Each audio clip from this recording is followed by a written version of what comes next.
What was your screening of this movie like? Well, I went to IMAX. Okay. Because the original animated one might be the best IMAX movie I ever saw. Yeah. It was the best IMAX 3D. The only one, I have to see them back to back. If I didn't like the movie, Avatar 2 might be better. It's the one thing where I have to concede, no, the effects and the 3D IMAX, all that, it was pretty amazing. Oh, yeah. So, I really gotta see them back to back. Avatar 2. But it was good. Good screen. There a fair amount of people, but it was early. It was like 2 o'clock. Oh, I saw it. I went to the 7, and it was better than my Avatar 2 screening, because that one I had to move seats because the guy next to me wouldn't stop playing on his phone. Oh, that sucks. Why does he even go to a movie? If he's I don't know. on his You phone? tell me. It was you. Oh, yeah, that's right. Well, yeah, that's because it was Avatar 2.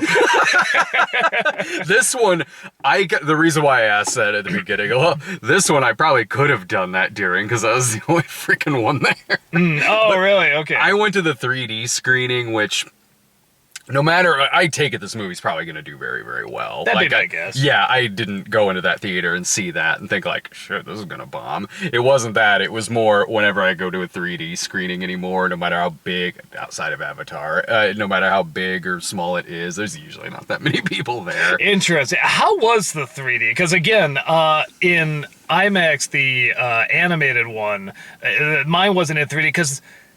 No, wait. No, that's right. There was an IMAX 3D show tonight, but it was at 11 p.m., something like that, which is really weird.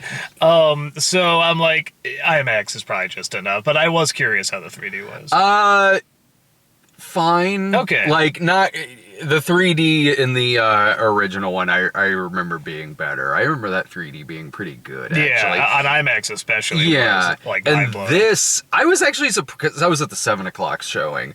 I was actually surprised it was a 3D showing because, usually, since, it's not 2010 anymore, so it's not like 3D makes the best sales nowadays. Yeah. So usually, yeah. I'm shocked they still release as many as they do in 3D, honestly. They do, but it's sort of like what you were just saying, where it's always at an odd time of day. It's 11 o'clock at night or something, or it's... people are oh, this is what I want to get to. Okay, I guess I'll pay the extra money. So it's rare I see when it's the 7 o'clock that's in 3D. I guess maybe in this case it's because this is one of those movies where there was probably a screening every half hour or so. So it was, my popcorn bucket is... better than it's Goliath 3D. from Gargoyles. Yeah, man. Right, yeah. Wow, that's actually... it's actually... Okay, when you see him, up close, it's not that bad, but, on camera, he's pretty intimidating. Oh, yeah, he is. I'll bring it home to my son, and he'll worship this more than he does the cats. That'll be his new... Pazuzu. Yeah. It does look a little That's just perfect, because it looks like Pazuzu and your cat, so it kind of makes sense. Yeah. It looks like a Pazuzu that would be in Exorcist 2, the Heretic. No, when I saw how small this was, usually when you get one of these, they give you just the bucket on the side. So I go does this come with a large on the side or something like that? And she's like, oh, actually it's an extra large. I go, do you have an in-between? So I half an extra large. There were a lot of toys they were releasing with the buckets. They just had a bunch lined up. Because the screening I went to, first of all, I love now everybody shows up at the time the movie starts, where they used to get there early. And I do the same thing. I think I leave when the movie starts now, because you have the, the seat already picked out. Oh. So it's why am I watching trailers that I've already seen online, Yeah. and then more commercials and stuff. So it's I just leave at the time the movie starts. That took me... This shows you how tired I am. That took me a second, because when you said I leave when the movie starts... When the movie actually I know, starts. I was the trailers, the commercials, all that stuff. You're going rogue as far as critics go.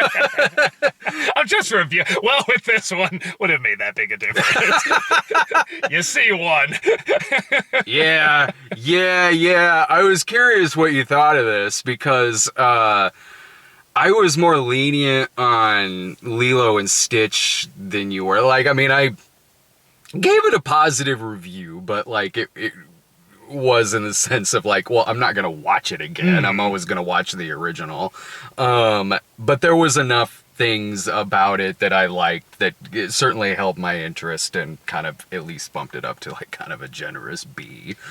And with this, yeah, so is this the second best IMAX movie you've seen since the first one? Since the first one. So this I do want to tell you because this was very interesting. What they did with it, I want to know if you've ever seen, because I said this in my review, and I don't know if this is the first one to do it. So whenever you see a movie shot, where Dark Knight or something like that, something that's meant for theater, but they're shooting in IMAX. Some scenes they shoot in IMAX, some they don't, so they have the aspect ratio change. And it's always distracting because the black bars are just right there, takes you out of it, then they're gone. Then they're there. This one, whenever it was about to change, they transition, they slowly move. Interesting. And then when it would go back, the bars would slowly come back. They usually do it as the shot is tracking in or tracking out, and I went, how has nobody done that yet? Yeah. I don't know if this is the first one to do it, but how has nobody put together that is a way to do this where it will not be distracting? They don't just pop up. I've seen it done in different context. Like I've seen it before where the aspect ratio will change the more something goes on, but not for reasons like but not that. for IMAX, not for IMAX. It was more because like I always find that super distracting. When the first time that happened, I kind of do a double take, like, did they do what? I hope they did, because that'd be really smart, and they did a couple times. I'm like, man, that is smart. That is really, really smart. I didn't see this in IMAX. I saw it in 3D, but it was good in IMAX. Yeah. I says in my review too. The flying scenes. This did something a movie has never done before. It triggered my fatigue. The flying scenes are more shaky this time, which I go back and forth on. They tried to make them feel a little bit more real, but it's kind of like where in the original you're riding a very smooth roller coaster. This one's a very rickety roller coaster, but it's not just shaking the camera. There is structure to it, but it was so intense on IMAX. I'm watching it. I'm almost kind of holding on to the seat a little bit, and then just I just kind of, I didn't black out, I mean, it doesn't quite work like that. You can still hear stuff, but just stuff started turning off in my brain. I can't went like that. Oh, that would happen to me every week when I was seeing everything that came out. Or just like those little mini reviews. Would scenes in movies because I was it would be because there would be one out of the 4 movies I would see that would be really, really boring. That's what it was. Like when I was at like Seven Veils or The End and I'm having to slap myself awake through the damn thing. The only thing that kept me awake during The End was there was another guy in the theater who fell asleep. He was really loud. And the lady who was kind of in between us went up to wake him up, and she did, and the guy got up and left because I figured he was like, well, I'm gonna fall back asleep, I might as well leave. Oh, it's kind of him at least. No, this one, that didn't happen to me during this movie, but I will say there's a majority of this movie that was going in one ear and out the other for me. That's so funny because between this and the new Lilo and Stitch, I don't like either. But I did like this one more. And part of it is, when's the last time you saw the original movie? That's a good point, because with Lilo and Stitch, I watched the original the day that I went to go see the remake. And so when I saw the remake, a lot of the criticism that was being brought up about it, even when we reviewed it, I totally got everything that all those other reviews were saying. With me, my mindset when I was watching a lot of that with Lilo and Stitch was like more so thinking, well, I'm glad I'm not watching the exact same movie again. Like my brain was kind of going there. This is different in that it has been years since I've seen the other one. Since the third came out, I think when the third came out, I went back and rewatched. I think that rewatched the first one. That's the last time that I've seen it. So when I was watching this, I wasn't so much thinking back to the other one really, except for the little things that I remembered here and there. I did overall, I liked Lilo and Stitch better, but Lilo and Stitch there was just kind of enough there between the acting that I liked, and I did get some laughs out of it. And I would get kind of caught up in it every now and then. But with Lilo and Stitch, I was like, well, at the end of the day, it does look like what it is, which is a Disney Plus movie that they put out in theaters. This wasn't that. This felt theatrical. And there are things in this that there are isolated things in this that I did like. Yes, me too. I still liked the bonding between Hiccup and Toothless.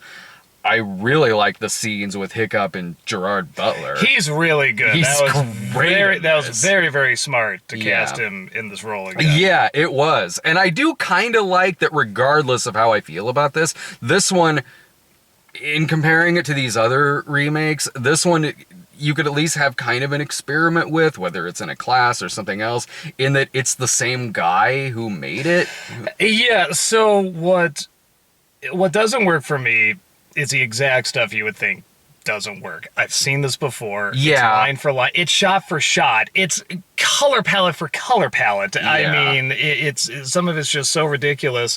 When they did change things, because I literally just saw the film, I did a nostalgia critic of it. It came out this week, so I mean, it's fresh in my head.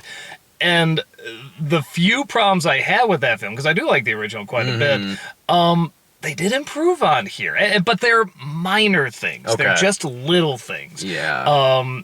They explain the big giant dragon at the end a little better, not great, but a little better. They give a little bit more info on like the elder, because in the original, just halfway through, what does the elder say? Who's the elder? Like what is that? Like at least you see her a little bit beforehand. They give Gerard Butler a little bit more, even though I thought they actually handled him okay in the original. So there are scenes where I'm watching this and going, "Ooh, that was actually kind of improved on." Or there's, I mean, like Supercell stuff. Like in one I pointed out was when he's about to go and kill the dragon in the stadium there. Yeah. In the animated one, he says, the father is saying something like, "If you told me my son Hiccup, was anything like, well, Hiccup, and he was going to be the Dragon Slayer, I'd say you were mad." And, and that's it just in the thing. Here, as soon as he says that, it cuts to a close-up of Hiccup just looking and taking that in. And I'm like, that was such a simple thing, but that was really effective. Yeah. So there's just little touches like that where I'm like, it does feel like the director's going back, like he has seen his film quite a few times and said, "Ooh, I should have done that. Ooh, I should have tracked in there. Ooh, I should have cut to that." So you're right. That is very neat. And some of those moments are better, but they're all little moments. Yeah.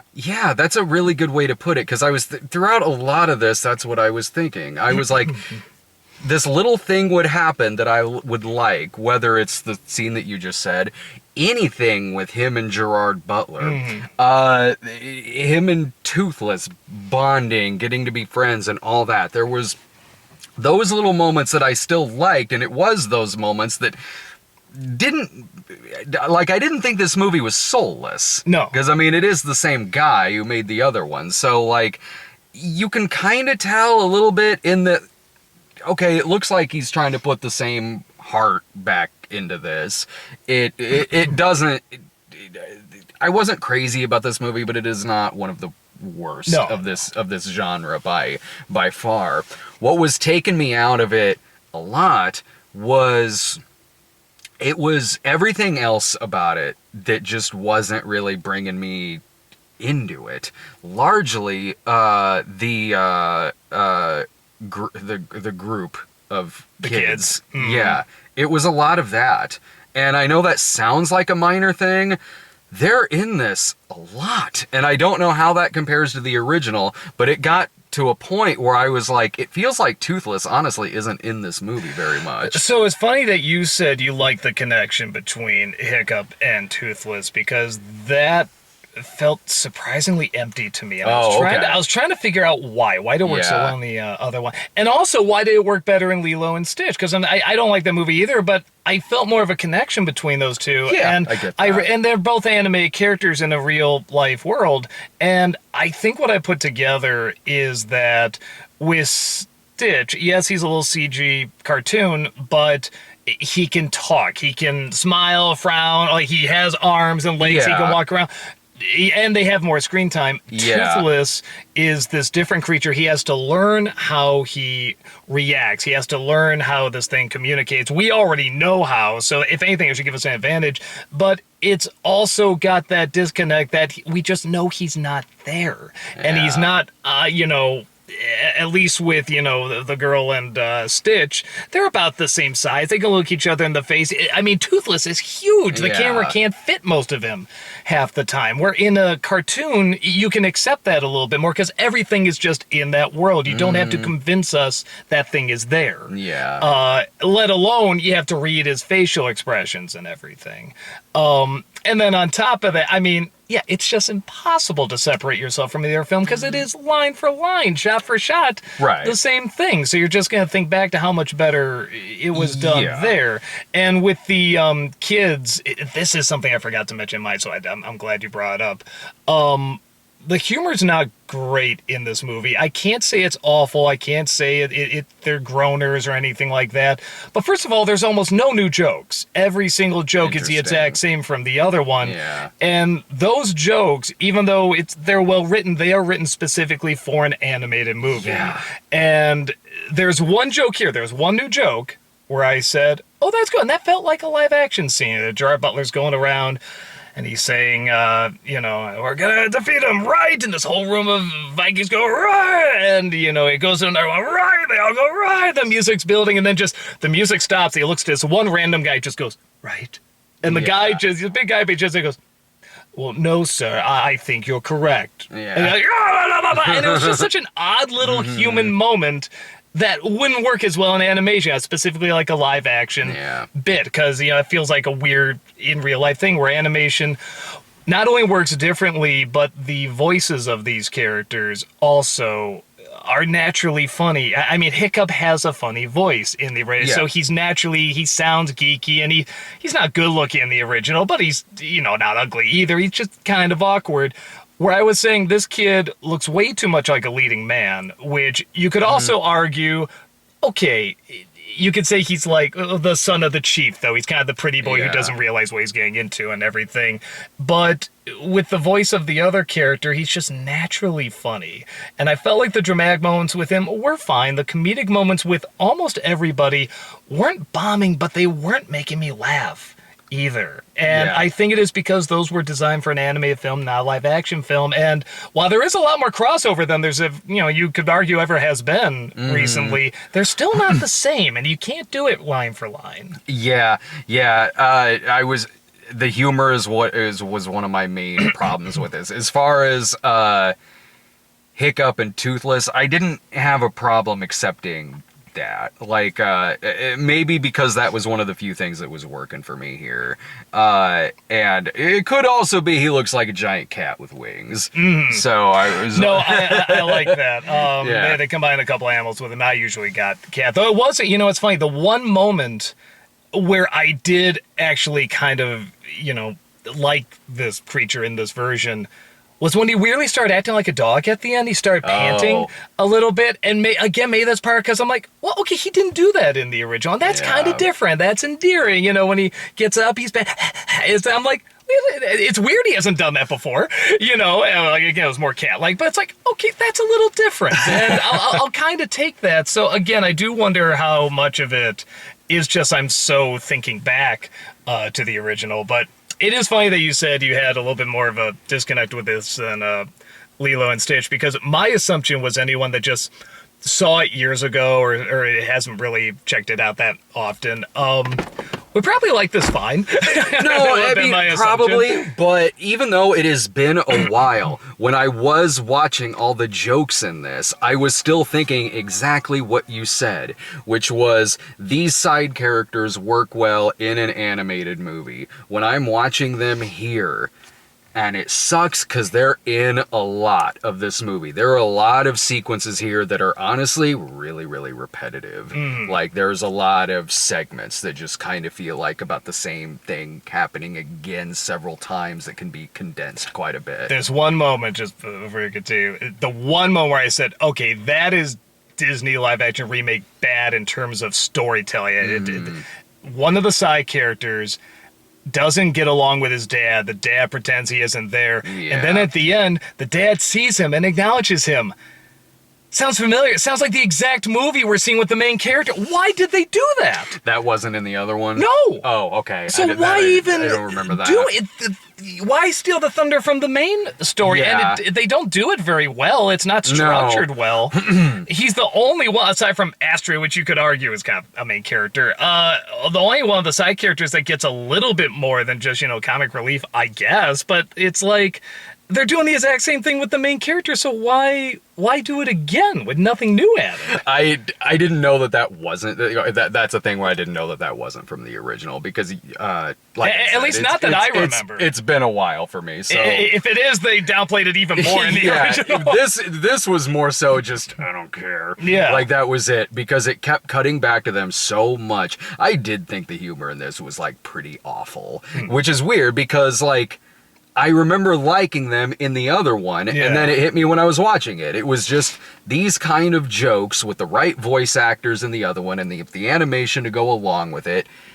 It works. In this, where you're doing the same thing with these characters, there would be things that I would like here, whether it was the Gerard Butler stuff, the stuff with Toothless, but so much of it is these other characters who come in that are acting like they're on Disney Plus. They're acting like they're in a bad sitcom or a bad Disney movie that I would watch.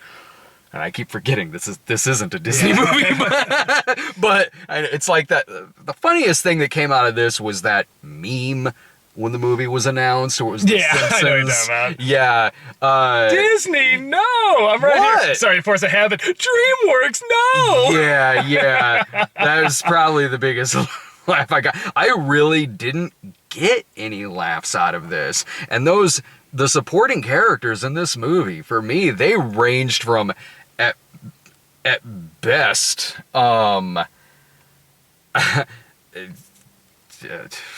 now the fatigue is getting me. Well, again, a movie that is kind of this boring. Yeah. So, at just worst, obnoxious. At best, just kind of forgettable.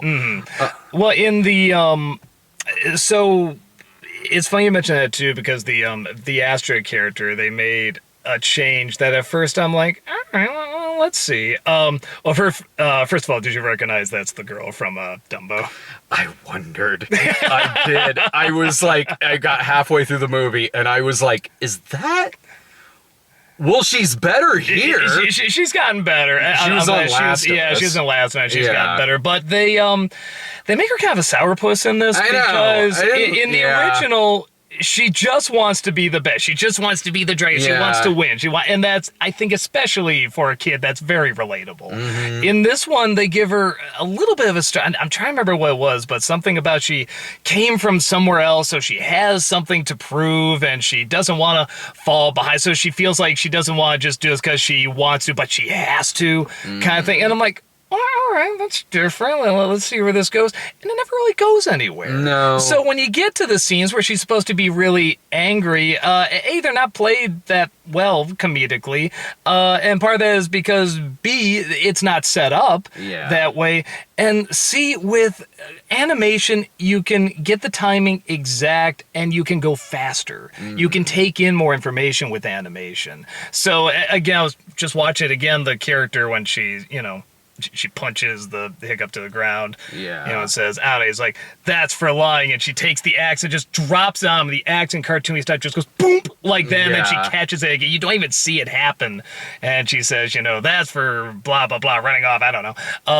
And in this, she has to go like that, or maybe she does let it go, but it can't pop up the same because it's just not the same world. That's not the same rules.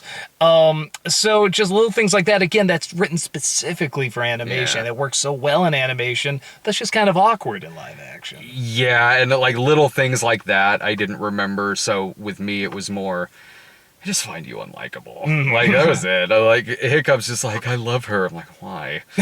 Like, you can, well, and I guess the more you think, mentioned it too in the original, like, again, having just watched it again, she does have, like, when she gets in it, she has the crazy eye. She's got, when she loses, she gets really bad. No, and she'll hold the axe to her and say, how do you know this? Like, she's getting really hilariously pissed. Yeah. And you can tell she has a passion for something. So you're right, that would, call to him more. But then with that said, it just reminded me of another scene where I'm like, boy, that was a good scene, where, again, she explains where she's from and everything, and then she says, and you can tell she's trying to say this to get to him. And it says, hey, you know what? Want to know what? The place is like, where you live, that's going to be my house. Oh. I'm going to be chief. And you can tell she's saying that to get to him, and he goes, oh, that's great. Yeah, you're more than qualified. Trust me, you're more the kid my father wanted than I am. Yeah. And she just had a look like, well, that was surprising. And it was one of those scenes where it's like, that's actually very telling of both of them. She tried to get to him, she couldn't, and now she saw something about him, then he reveals something. It's supposed to be an insult, he turns it into a compliment. I'm like, that was a very cleverly written little scene there. So just little moments like that, having just seen the original, where I go, okay, like that's kind of neat. Like I said, as a director going back to revisit his work, that is kind of interesting. Yeah. But again, it's like 30% of the movie, something like that. Yeah. And the rest of it, it's like, okay, say this line, do that thing, do that. And to be fair, they usually do it quick, about the same speed as the other, but I mean, what am I looking forward to? Where's the excitement? Where's the spontaneity? Yeah, just what's the point? You can't do it as fast as in animation. The style can't be as unique as animation. You can't get across as much visually or as with unique colors or anything. And when they do something like that here, it has to be animation anyway, so it's already going to look kind of fake, because you have to make them look realistic. But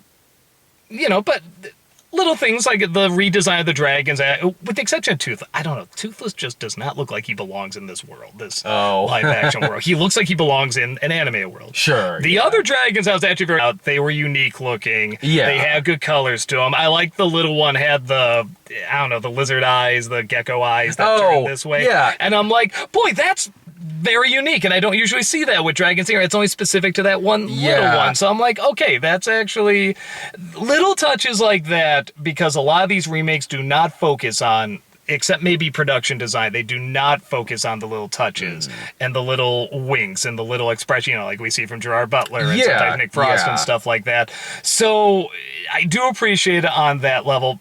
But kind of like we used to do Lilo and Stitch, grading it on a curve a little bit. I know, right? Yeah. But it's still... But I was still bored. I did like, you brought up the thing in the climax. I did like when she was in there, like, knocking the teeth out of that other dragon. Yeah, like that was cool. That was a nice That one. was cool. They show a little bit more how they take the dragon out, where, again, having just seen the original, I'm like, I kind of followed it, but it kind of happened a little quick. I like here they show, I mean, I guess don't want to give away too much, but, like, stuff they do with the wings and where it crashes and stuff. I'm like, all right, like, they are explaining things a little bit more that did need, like, not a ton, just a little bit more explanation in the original. And I thought, okay, that's fair. But yeah, when you have to do the same thing because, let's face it, the studio is saying you have to do this scene again because it worked for Disney. And the closer it is to the source material, like shot for shot, the more money it makes for some reason. Look at Lion King. Yeah. It's already got a sequel coming. Oh, I'm sure it does. Yeah, I like it. Which this movie wasn't. This movie wasn't shot for shot.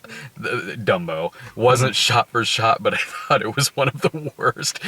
So she's at least in one that's better than Dumbo. God, she is. She's in nothing but like adaptations, isn't she? With Last of Us, Dumbo, and this. Yeah. No, but here's what. To make Toothless look more so like he belongs in this universe, they should have made him look like 1998 Godzilla. Clearly. Just make him all black. Yeah. Just the little beady eyes. Just raining through the whole movie and everything. Like, when he gives him the fish, he goes, "That's a lot of fish." You joke, but that line, they would if that line wasn't in 98 Godzilla, Yeah, it they would probably be in wouldn't this movie. Like, it would be in this movie and I wouldn't think anything of it. I'd be like, well, that's something the kid from Deadpool 2 just said.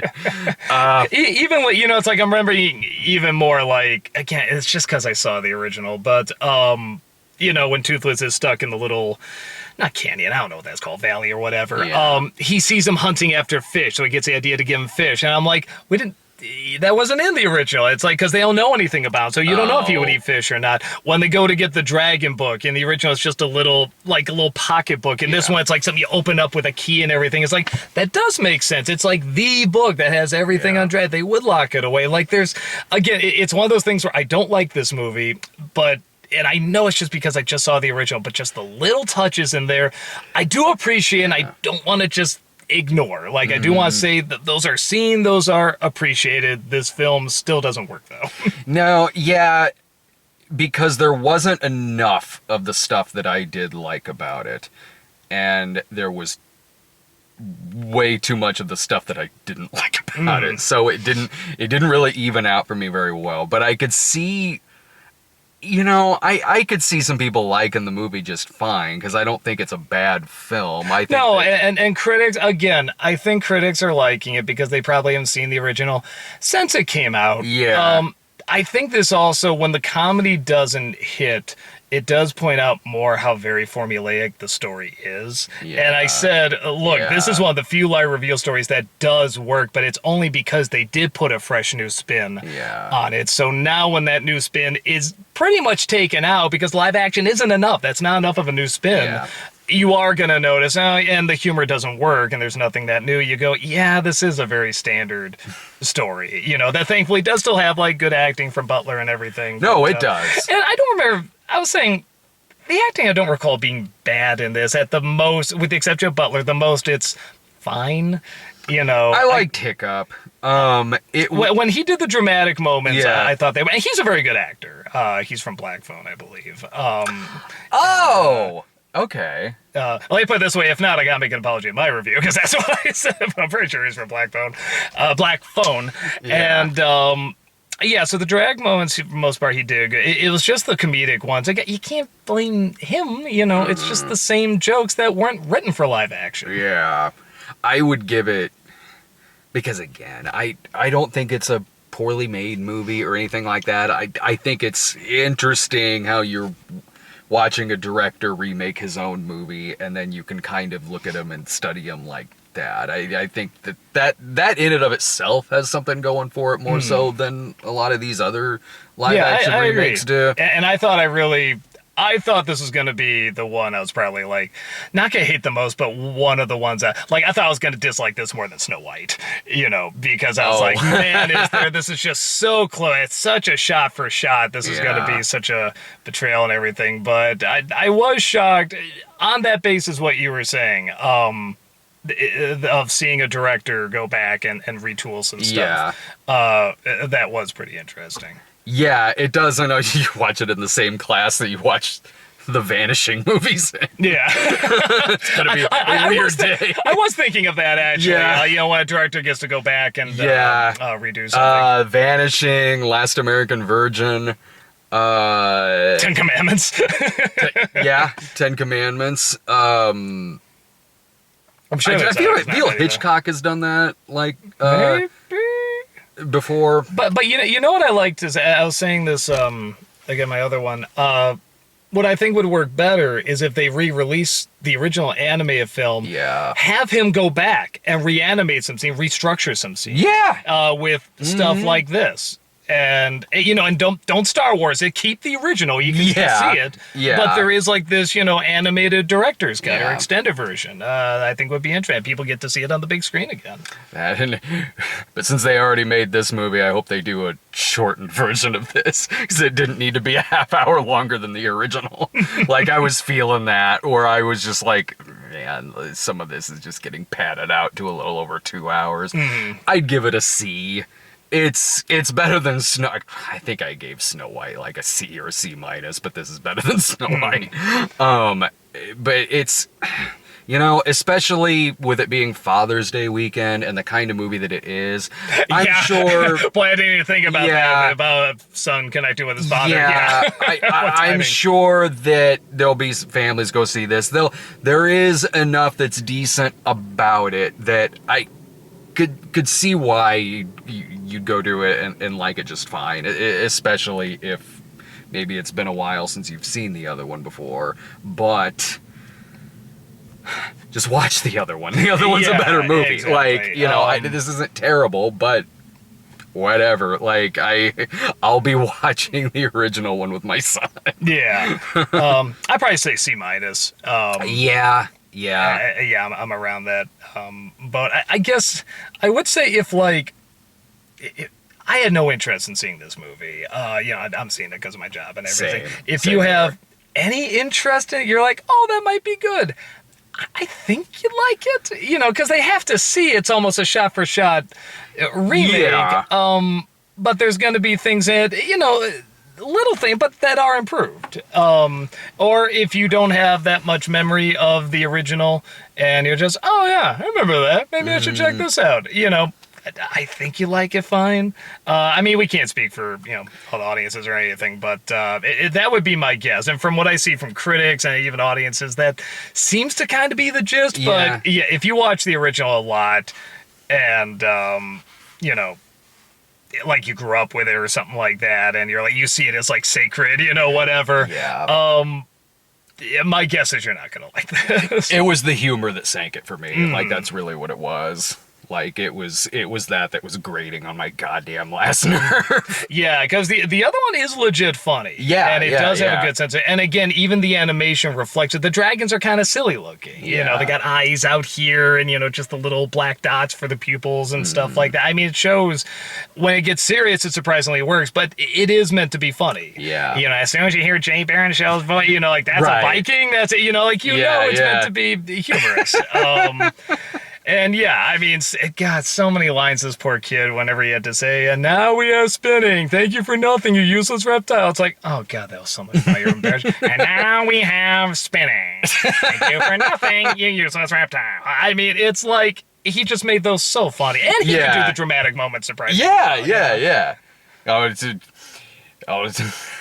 I'll watch Blackberry with my son instead of this. But no, I guess I'll see you in a couple of years when the second one comes out. Until then, we're never doing one of these. Because as they say in the comments, I saw one of these. Oh, you can tell which brother he likes better. He takes Rob to Mission Impossible. I saw that. And Ballerina takes Doug to Lilo and Stitch and How to Train Your Dragon, the remakes. Keep in mind, I did take Rob to go see the Playmobil movie and Playing with Fire. Also, to be fair, you did ask me first on those. Oh, did I really? Yeah, no, I mean, but I was like, with a lot of these, I am because the fatigue was hitting me several times this week, and I'm just like, I'm sorry, I think I can only do these when I'm seeing the movie already. Like, I get that. Yeah, for sure. So it'll be me and Rob at Playmobil Movie Part 2. Yes, which is already greenlit. The live action one coming out soon. I hope they get Anya Taylor-Joy back for it. See ya. Bye.